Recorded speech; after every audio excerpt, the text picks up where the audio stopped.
We're back in the Colosseum today. I'm actually very excited to have this gentleman in the Colosseum with us. Many of you might not know him, but me, myself, personally, I've followed this gentleman since, I guess, 2017. I think personally one of the most badass lifters in the sport of powerlifting right now. And we'll get into why I think that in a minute. If you ever hear someone says big things come in small packages, he would be probably the epitome of that. I'm just gonna say that, right? So Sha, all right, man, I'm glad to have you on, bro. So let us know, number one, where you're coming from, man. Where do you live? Where do you reside? I was born and raised in East Orange, New Jersey. Okay. That's where I currently live right now. Okay. So when I met you in 2017, which it was in Philly. So that means you had driven over from, so how far is, I'm not the demographic. That drive, I say about hour and a half, 2 hours. All right, cool.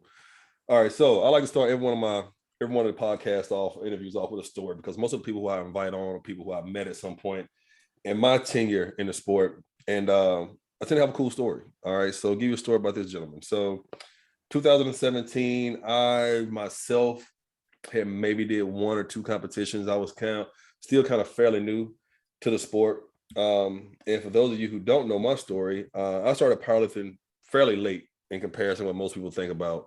I started in my mid-30s, I think 34, 33 when I first started powerlifting. So I got started late, which is why I had a bit of a short run in the sport. I'm now 39. I'll be 40 in a couple of months. Me and Shaw talked about it before we started the video. And so, I had to bow out because, your body can't do this forever, right? But I met this young man, 2017. I just really kind of started in the sport. I've been invited to an open lift in Philly at a gym, nice gym. My boy Tommy runs the gym. If you're ever in Philly, look up Nice Gym. It's a badass gym, dope gym. Tommy's great people.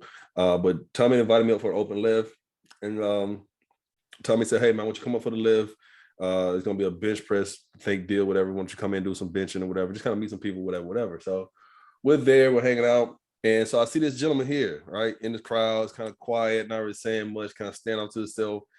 And he was a group of fellas. I think it was like 3 or 4 of you guys together that night. Yeah, about 4 of us. Yeah. And they look like kids. I mean, you see how young he is already. He's still young as he is. But I'm like, man, these kids, how the hell they even stand out this late? Like, that's what I'm thinking, right? So after the open lift, they pulled me to the side. All 3 or 4 of them pulled me to the side. They asked me questions about the sport and how I got started.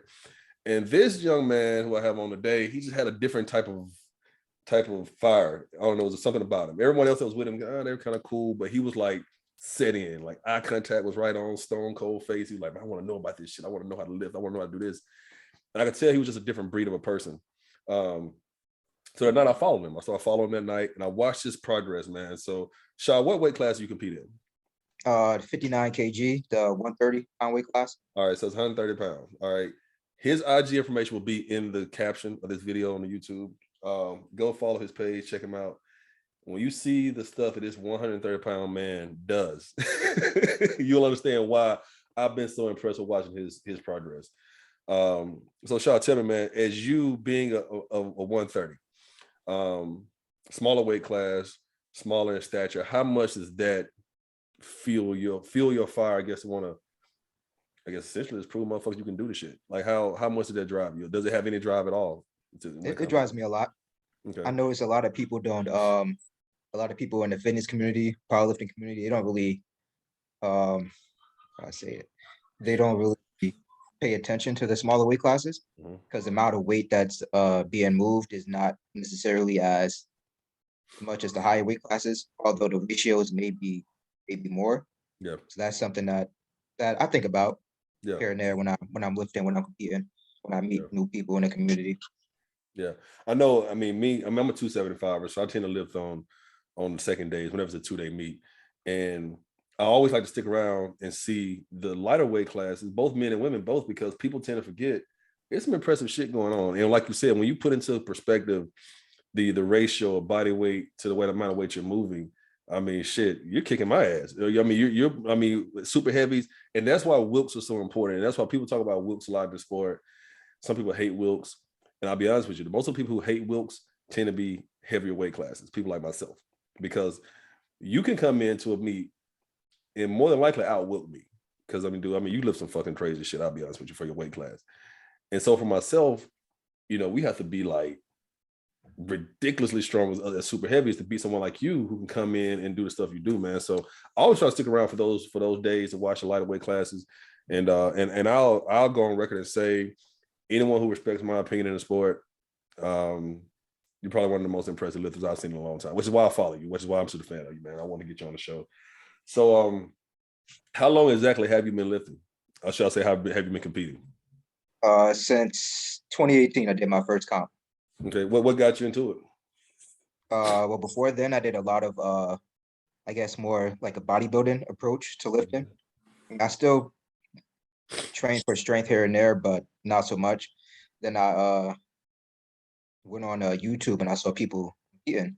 I was like, let me give this a try. So, I started looking at writing down my program, my progress, and then I signed up for my first comp. I think it was June 23rd, 2018.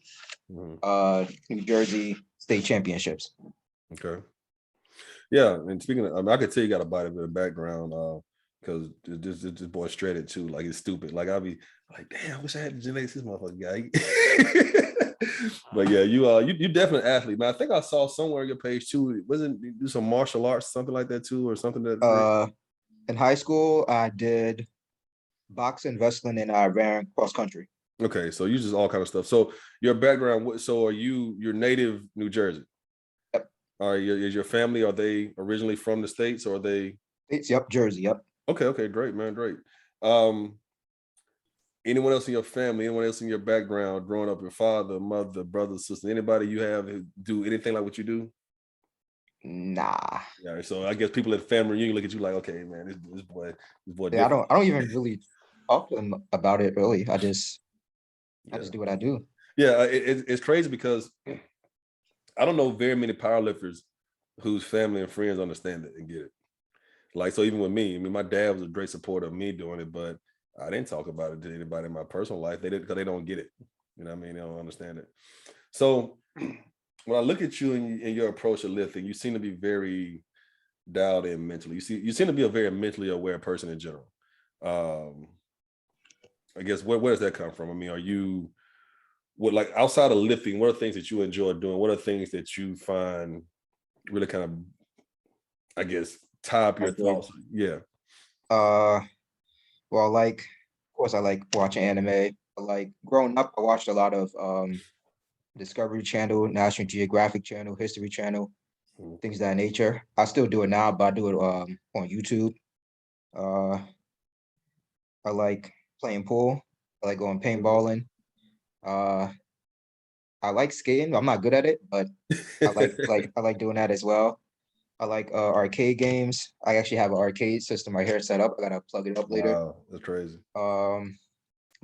Like foosball. I like going out here and there. Yeah. I mean, I've just always been impressed with you. Seem to have a very mature spirit. And down here in the South, we call it an old soul. I don't know what you guys call it up there, but we say you got an old soul. It's almost like you've been here before, like you understand the assignment. And how old are you again? 25. So 25. You've been competing since 18. So you started competing at what, 21? Yep. 21. Bro, most people your age wouldn't have the discipline to do, what you've done in a short period of time. And that's what really brought me in to want to follow your page. If you had any goals when you decide to hang up your belt and hang up your wrist wraps and hang up your knee wraps and the whole deal and say, I'm done with powerlifting, what would you like people to think about when they think about Shaw? When it's all said and done, I don't want to think about that, but when it's all said and done, I want people to admire me, respect me as for my genuineness, my focus, my stoicness, my determination to put in the work to get to the goal that's necessary. Remember me as a cool person. Yeah. Yeah, and I mean, I know you say you don't really think about it, and none of us like to think about the end, so I get it. But I only ask that question because I think someone with the amount of talent you have, you got a lot more left in the tank. Trust me, a lot more to go. I think it's great to kind of be cognizant of the way you want to be remembered now, so you can make the necessary steps or make the necessary, shall I say, moves going forward. the biggest competition you competed in so far? Which one has that been for Last year at Vol Nationals. you? Okay, so what was that like for you? It was fun. I guess I won. on a big stage, I guess. Yeah, I got to go first place. Okay. And before that, I did last year, 2 years before that, I did bench press nationals, and I won that as well. Okay. So I So what? qualified for Worlds, but the whole IPF situation. So I just didn't end up going. Yeah. So what federation do you lift in? USAPL. Okay. Great. So what would you like the next step to be? I mean, if you had to say right now, your goal for 2022, what platform would you want to be on before the year's over with? I'm leaning more towards the USAPL. Okay. I Gotcha. can't right now. I can't do a full 3 lift meet because I tore my groin back in November squatting. Okay. So I can't really squat. But I've been hitting some PRs on deadlift, bench of course. Yeah. Squat not so much. But we'll get there. We'll get there. What makes you choose USAPL? I feel like it's a more respected, more organized federation in most people's eyes. Yeah. Plus, when I originally signed up, I didn't really know about like RPF, RPS, or USPA. Yeah. You know you're gonna piss some people off now by saying that, This right? No, I'm just messing with you, USAPL was man. USAPL was kind of pushed on me, so that's I the one got I you. went with. I got you. No, I wouldn't say piss people off. I will say that there's some people who they're very, very I'll say sensitive for lack of a better term when it comes to their federations. I personally lifted in the USPA, but much like you, it was just the first one that was introduced to me. I didn't know much about different types of federations. My friend who introduced me to the sport was a USPA lifter, so I joined the USPA. Towards the back end of my career, I was going to do a WRPF meet, but I started to learn how little the federations really mattered. As long as you held yourself to a good standard and a good criteria when you're on the platform, I don't think people really matter. But you do see those people who, you'll see numbers come up on the board and say so and so had this crazy total and this crazy squat, and you hear about it, and then you go look at the video and you're like, yeah, I don't know about that. So I think you are right. The USAPL, they do tend to have a little more consistency and a little more stringent judging practices. That's cool. That's cool. I actually thought about competing in USPA, test out the deadlift bar, squat bar. It's different. About it. It's different. So before we got on, I ran it by you. I don't know how you felt about talking about it, but you said shit hit me with whatever. So as a USAPL lifter, and of course, PEDs and USAPL are always going to be kind of a subject because you have some guys who can manipulate it, some guys who are truly natural, got some guys who aren't. So for yourself, how much does it mean to you to know you're able to accomplish the things you accomplish, naturally, where you got a lot of guys who twice your size would never do stuff you do, and some of them take shit. You know what I mean? So how does that, like, how much pride do you feel that know that you're able to do it the right way and do it on your own, basically? That just shows me that you can basically do whatever you put your mind to.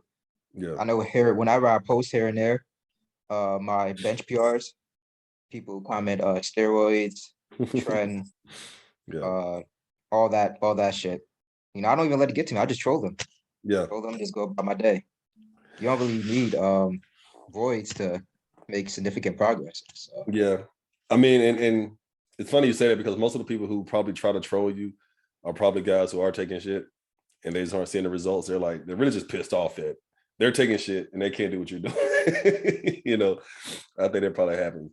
Now your diet, I have seen you post like your work, I mean, like some of your food, some of your diet, some of your regimen. You seem to be very, very stringent and very strict on your diet.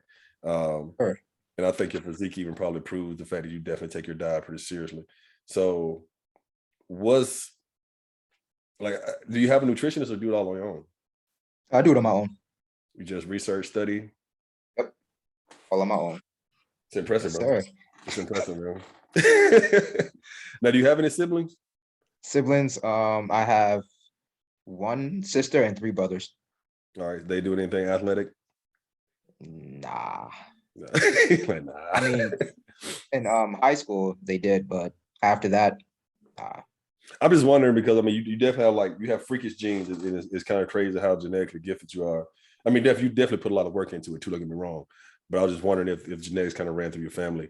And my people, they don't really lift like that. My mom is about 4'11". My dad is like 5'3", 5'4". Yeah, Skinny, small joints. yeah. I mean, dude, you're genetically gifted, bro. I tell you, and I say that some people hear, you're genetically gifted, and it's almost an insult. It's almost like you're trying to, but it's one thing to have genetics and be blessed with genetics. It's another thing to have them and know how to take them to the next level. And I think that's what's pretty dope about it. So in Jersey, man, what's the what's the powerlifting culture like in Jersey? Like I know a few people from Jersey. I know the guys from Indio, fellas like that, a lot of bodybuilding, but powerlifting up in the Northeast. What is that like? What's that community like up there? I think it's taking shape. My home gym, Adelante Barbell Club, we recently expanded to a much, much, much bigger location. We got about 300 new memberships. It's growing. It's growing. I like the community. Everybody always pushing each other. It'd be great if you no matter if you have 135 on the bar, 225, 315, 405, 495, you're always yelling, get it, get it, get it. So that's something I'm always appreciative of. I got you. Now, do you have a consistent group of guys you train with, or do you? Because I know when I see your videos, you tend to like kind of train by yourself. Or you have like one or two guys who just kind of randomly in the videos. But I know for Henry itself, like you had like stringent or shall I say strict training partners that you actually train with. Strict training partner? Nah, not really. Yeah. Before I go work out, I text a few of my boys. I tell them that I'm about to go to the gym. If they're there, they're there. If they're not, they're not. They fuck it. Get it pumping. That's what's up, man. So Jersey. Now, you said what part of Jersey you from? East Orange, Newark area. So is that Newark? East Orange. Okay. So I've lived in Newark for a few years before though. All right. So what was it like growing up in Jersey? I always like hearing people tell these stories because you hear about different areas of the country, and I mean it's almost like living here on the west. I'm sorry, I guess the East Coast in the South. You hear things like South Central LA. You don't want to go over there if you ain't from. But then you go and you're like, it ain't what I thought it was. So I've never been to Newark before or New Jersey. Yeah. But you hear people say, you should go to certain areas of this part of the city, this thing. So for you growing up, what was it like for you in the city? Growing up in East Orange, it was quite the experience. I've seen a lot. Some people get shot, unfortunately.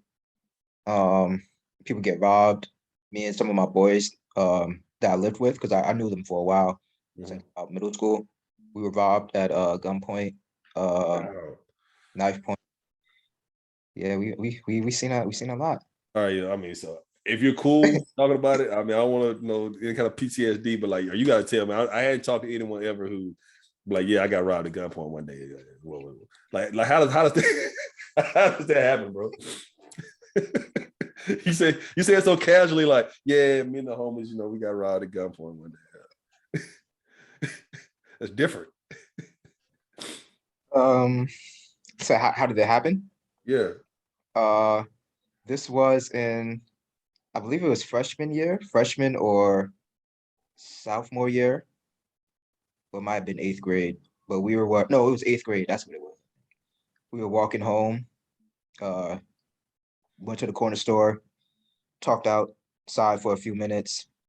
Some guys were watching us. We noticed them, but I didn't notice they had a gun, but my boy did. Yeah. So they approached us talking shit or whatever. So I started laughing at them. But mind you, I don't know that they have a gun. Yeah. So after that, I walk off, my boys walk off, and then I'm kind of like towards the front, middle, kind of. And the two guys, they start following us. And they also have like a group with them that's farther behind, I guess for backup or some shit. Yeah. So they get to us, they pull the gun out, they approach my boy, they put it to his back, they told him to run his pockets, but he refused. Yeah. They didn't do anything. Then they went to my other boy, they told him the same thing. But actually, before they even told him, he just gave them everything. Yeah. Just took his wallet out, said, here, give him his phone. Yeah. They said something to me, but I just kept walking. I don't know, that's probably the wrong thing to do at the moment. But I just kept walking. But they pretty much left me and my other boy alone. But the others, they took the wallet, the phone. My other friend, they took his phone. My other friend, all he had was bus tickets, so they just took that. Then they left. That's crazy, bro. Like, It was in broad daylight too, so yeah, like people were like around. yeah. So I have to ask you. So after something like that happens, and you have time for it to sink in, and you're like, okay, I just got robbed. Like, does it sink in at some point? You're like, damn, that could have went bad. Yeah, it did. It did immediately. Yeah. As soon as they got their distance and went away, whatever, it sunk in. Damn. So now you say you see people get shot. So what's that like? I mean, that's something else most people never see happen in their life. Like most people go their whole life and never see somebody get shot. So how's that? See, what year was it? I don't remember the year, but I was like a 13 or I was a teenager. Mm-hmm. So, teenagers, they chill on the porch and whatnot. So I saw a guy across the street. He was on his porch too. And then there was like an alleyway, a little cut behind his house. So a guy came up to him, shot him in the head, and just walked away. That was that. Then another time I was hanging out with my dad. We were near a gas station and car drove by, drive by shooting, boom, boom, boom, boom. I ran, I hauled ass, of course. I don't think anybody was at the situation, nobody was killed, but somebody was hit a few times in the leg. Damn, yeah, I think that's all the experiences with guns, at least. Yeah. So when you started lifting, bodybuilding, did you have anybody who was like your motivation? Like, because I know for me, when I first started lifting in general and first started just like being in the gym, it was like Ronnie Coleman for me. I want to be like Ronnie. And then the whole thing with Kai and Phil came up, the whole rivalry like really got me into it. And then I was introduced to CC Fletcher, via YouTube and all that. So that was it for me. So for you, what was it for you? What was it that triggered that thing in you to be like, I want to start lifting weights? Yeah, first started, I don't really look into like other people when I first started, being honest. What got me more so into lifting was when I was growing up, I was always a smaller guy. Mm-hmm. So whenever I was trying to do something that required lifting or anything physical, always asked me if I needed help. I just told them no, like get the fuck out of here. So that happened a lot. So I didn't like it. So I decided to get stronger and stop. Yeah. So with you being, I can tell you're a very competitive spirit. So if there's one person in the sport right now that you would love to go head to head with in a meet, who would it be? Head to head with in a meet? I'm thinking. Of course, in the most humble fashion, the most humble way you could say Damn, that's a good question. It could be a like a different weight class. Yeah, different weight class. I can wilk it out however you want to do it. Shit. Damn, that's a good one.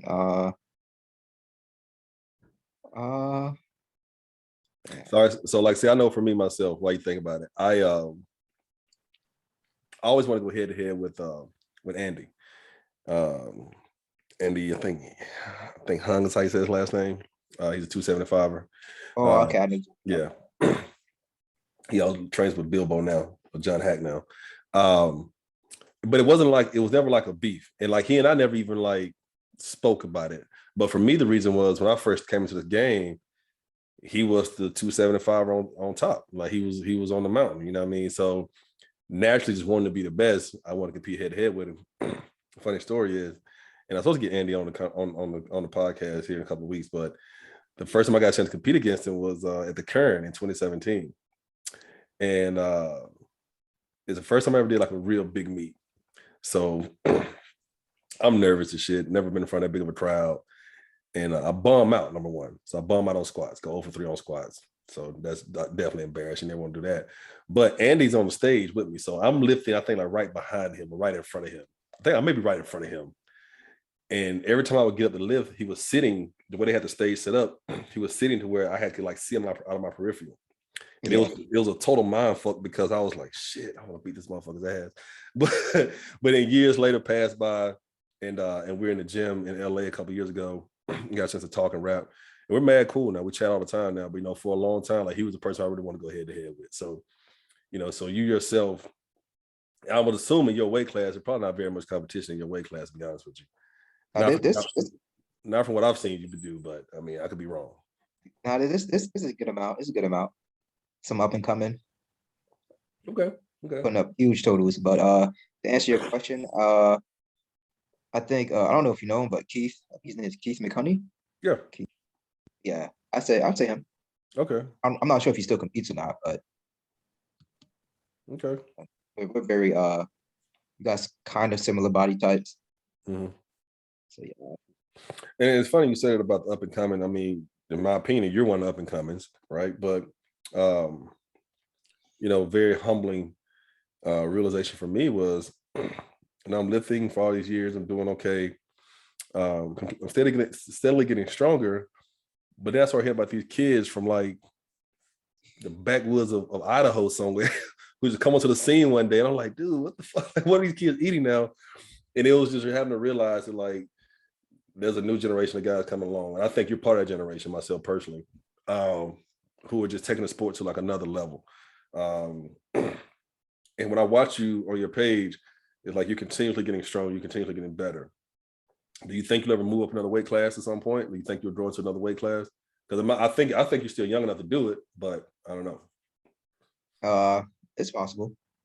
When I was the weight class changes, right? Yeah. 59 to 60. Mm-hmm. So technically I'm 60 kg now. So when I was competing as a 59, I was undersized basically. Mm-hmm. I went into my meets 125, 126, 128. I think the lightest I've ever been for a meet was 123. Yeah. Okay. So I always been pretty undersized. So if I could fill out my weight class, I think. Now, do you have trouble putting on size?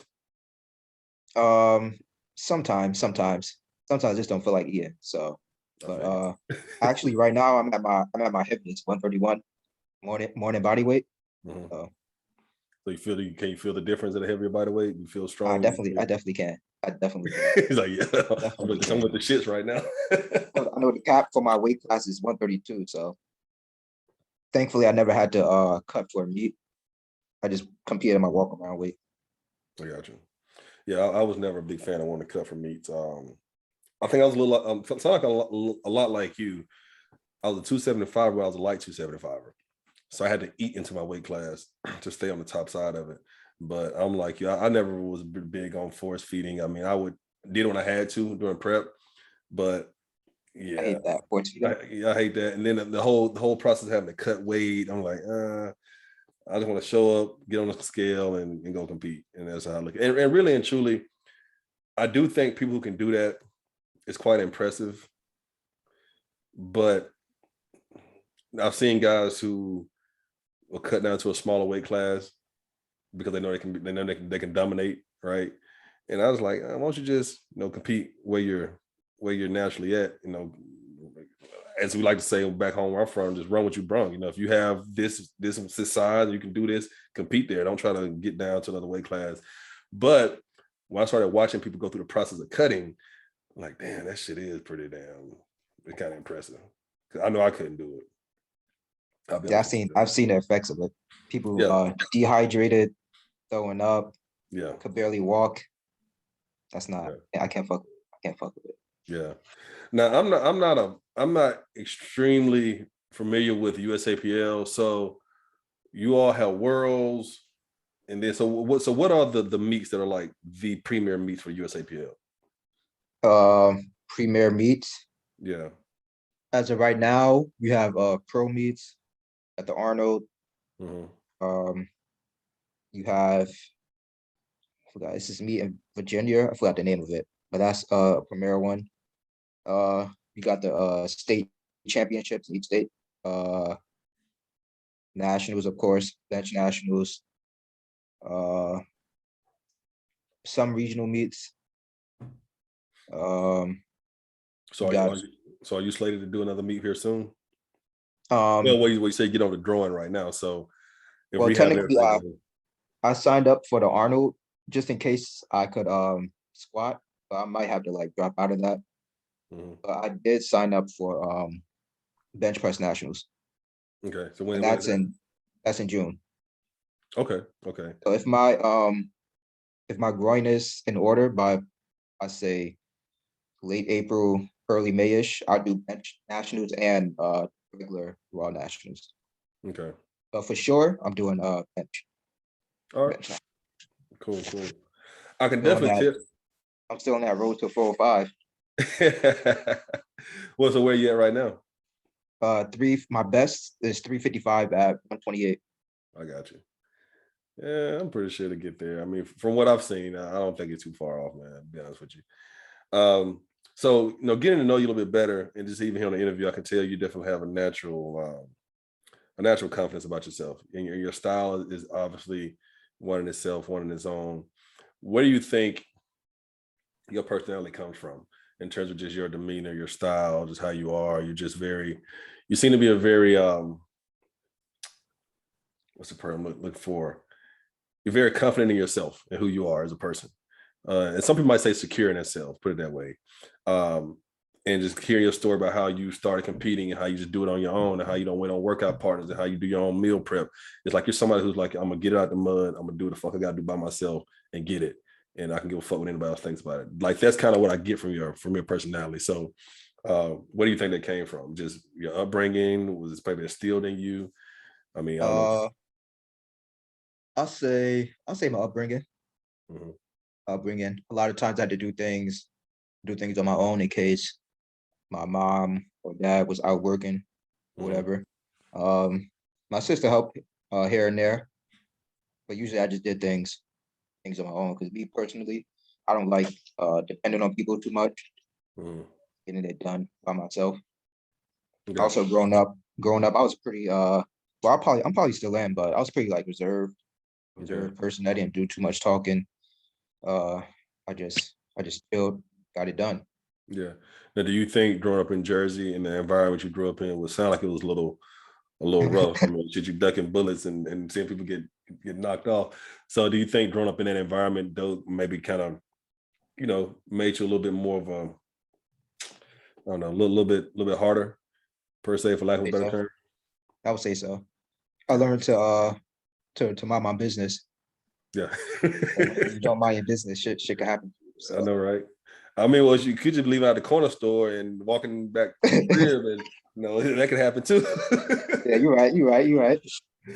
That's crazy, man. So do you get any flack like for well, I won't say flack, but your buddies who you grew up with, you probably started separating a little bit from them because they weren't on the same things you was on. So Oh no, we still. still cool. So like, do they give you a hard time? They're like, man, you just want to lift all the time, you just want to eat and be about this workout shit, or do they get it? Do they understand? Now they do the same shit I do. They lift. Okay. Okay. They just don't compete. I got you. I got you.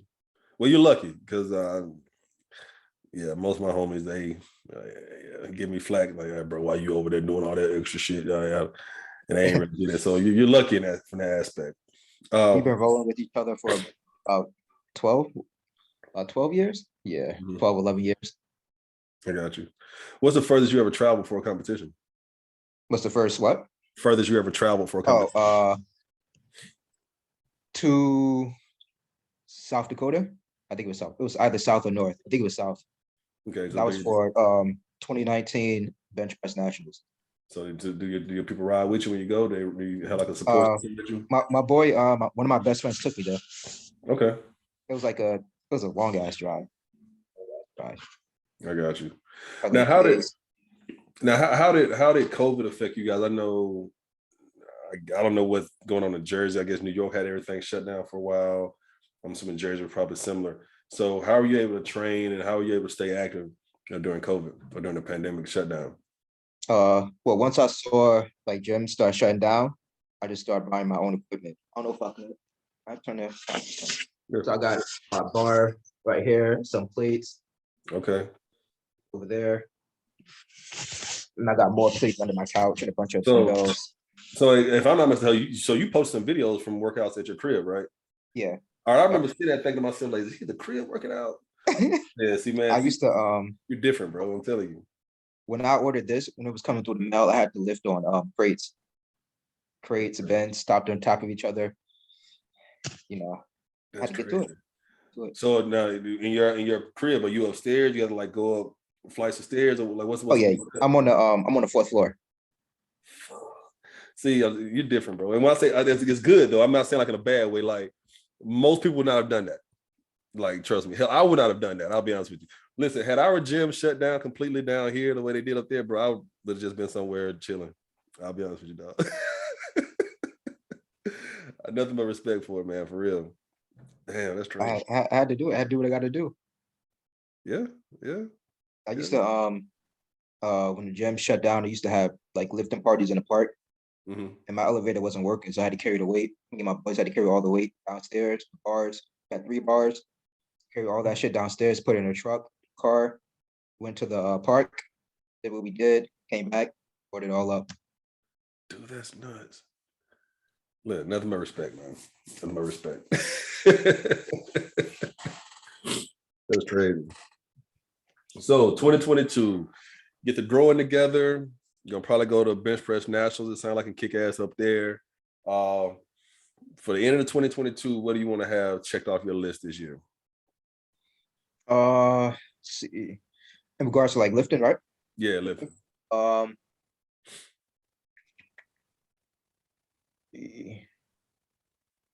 I would like to be fully healthy at least by December. If I'm not, before nationals. Mhm. If I am, I'm gonna do a meet at my home gym at Atlantic Barbell Club. Uh, Deadlift, I would like to hit my best right now is 540. I would like to hit probably like 560-ish before the end of the year. No Mhm. rush. Bench, maybe 363, 370-ish. Mhm. I keep progressing at this rate. Um, Squat, if I wasn't injured, I would like to be around 460, 470-ish by the end of the year. Let's see, total. I already hit 10 times body weight total last year. You, said you hit what body weight 10 times? Yeah, last year at Nats.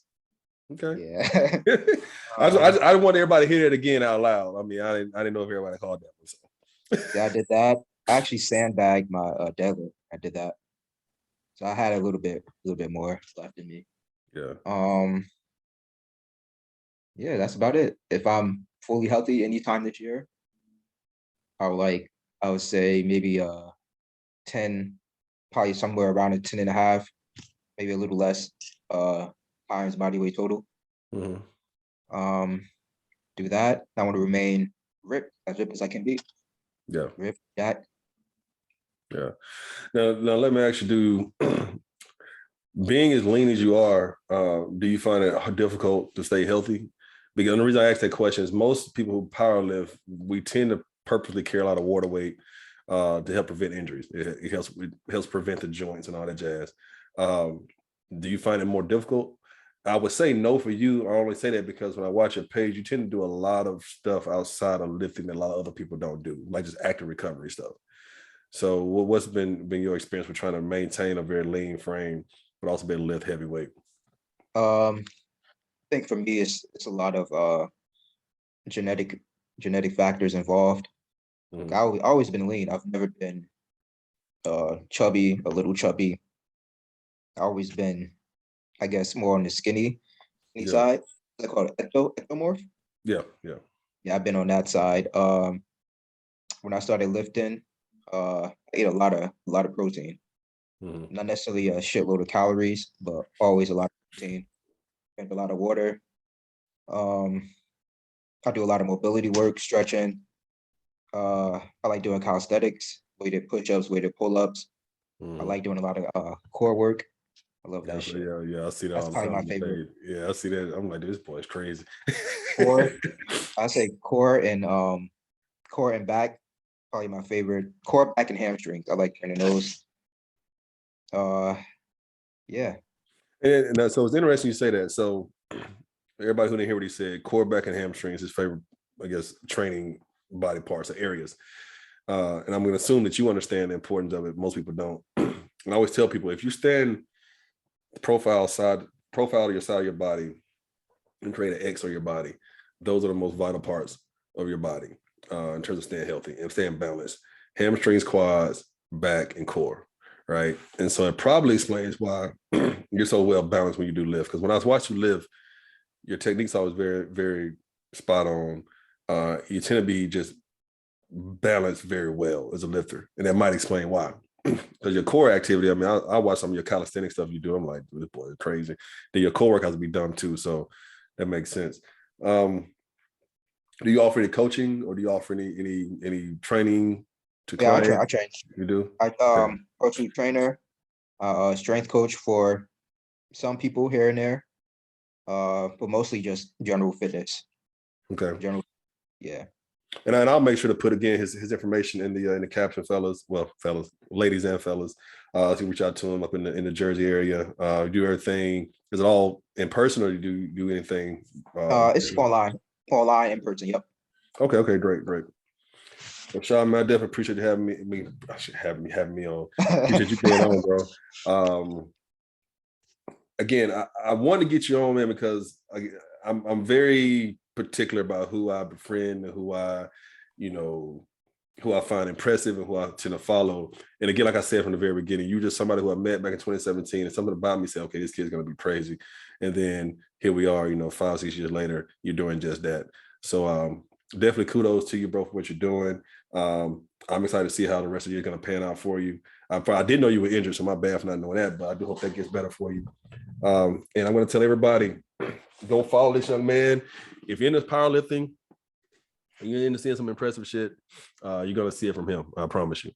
You've gotten an idea of his personality here on the podcast tonight. Very humble brother, but at the same time, very confident brother.